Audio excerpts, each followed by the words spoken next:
Hello guys, welcome back to my new vlog. तर ऋत्विक इथे as usual मोबाईलवरती game खेळत आहे आणि आत्ता आम्ही चाललो आहोत लोणावळा येथील श्री नारायणी धाम या मंदिरामध्ये.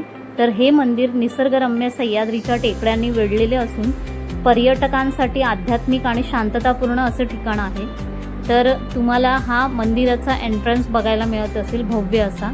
आणि तुम्हाला आतमध्ये पण मी मंदिराचं डिटेल व्हिडिओ घेणार आहे. हा इथून एंट्रन्स आहे. तर बाजूला तुम्हाला कारंजे दिसत असतील, जे चालू नाही आहे, संध्याकाळच्या वेळेला ते चालू असतात. आणि वरती छान अशी शेड टाकले उन्हाळा असल्यामुळे. तर लोणावळ्यातील तुंगारली भागात वसलेले हे श्री नारायणी धाम हे देवी नारायणीला समर्पित असे एक भव्य शांत मंदिर आहे, जे 2002मध्ये बांधले गेले. सुमारे 5 एकरामध्ये पसरलेले हे पांढऱ्या संगमरवरी दगडावरती बनवलेले असून यात श्री गणेश, हनुमान आणि मुख्य देवी दुर्गा म्हणजेच नारायणी यांची मंदिरे आहेत. हे स्थान लोणावळा स्टेशनपासून अवघ्या 2 किलोमीटर अंतरावरती आहे. या मंदिराची वेळ दररोज सकाळी 6:30 वाजल्यापासून ते दुपारी 1 वाजेपर्यंत आणि दुपारी 4 वाजल्यापासून ते 10 वाजेपर्यंत उघडे असते. आणि आतमध्ये गेल्यानंतर तुम्हाला सुंदर अशी बाग पण बघायला मिळेल. आणि बाजूलाच त्याच्या एक गौशाळासुद्धा आहे, जिथे तुम्ही जाऊ शकता. आणि सुंदर असा परिसर आहे आजूबाजूचा.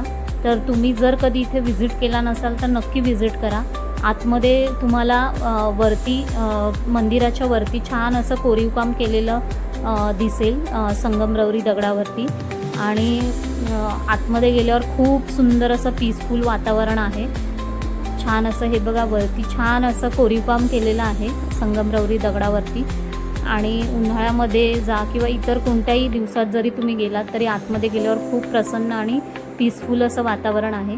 तर लोणावळ्यामध्ये गेल्यावरती एकदा तरी या मंदिरामध्ये नक्कीच व्हिजिट करा, तुम्हाला नक्कीच आवडेल.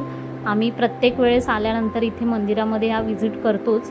तर खूप सुंदर असं मंदिर आहे. आणि आज रविवार असल्यामुळे मंदिरामध्ये खूप जास्त गर्दी होती. त्याचप्रमाणे इथे एक लग्नसुद्धा होतं, त्यामुळेही गर्दी होती.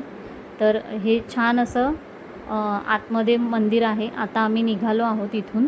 आणि ह्याचा एंट्रन्स पण तुम्ही बघू शकता, किती सुंदर असा एंट्रन्स आहे.